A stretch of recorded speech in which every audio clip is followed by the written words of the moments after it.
to the Airways Festival. It's great. It's an experience.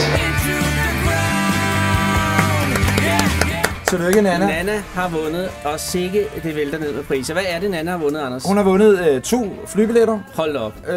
Et hotelværelse. 2 billetter til Iceland Airways Festivalen, som jo er fra den 17. oktober og til og med den 20. så vidt jeg husker.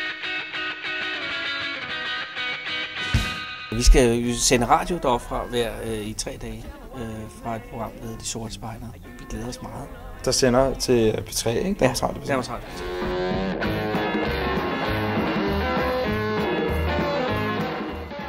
Anders og jeg har snakket om det flere år, vi gerne vil.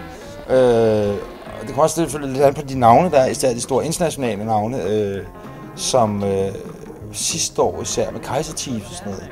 Der ville jeg rigtig gerne have været der. Eller de år, hvor Sigur også har spillet, som hvis det er 4 år siden, så vidt jeg husker. Sidste spillet.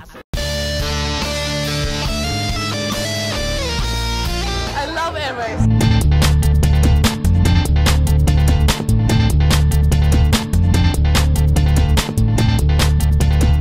It's a brilliant part. Det er jo fantastisk at kunne gå ind i...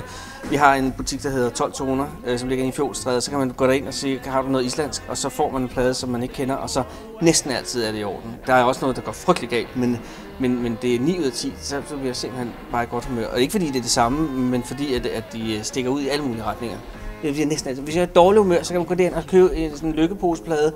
Og så jeg var lige inde, og så købte jeg en med Jacob Arena, som, jeg ved ikke, om det er udtalt rigtigt, men det blev jeg bare rigtig glad. Og sidste gang var jeg inde og købte en med Amina, og så blev jeg glad på en anden måde.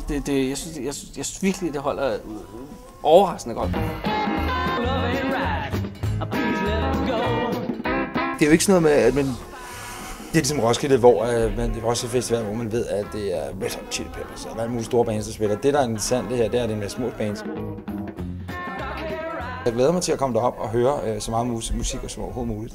Jeg glæder mig også, fordi det er ligesom om, at det er bare en meget, meget stor lykkepose.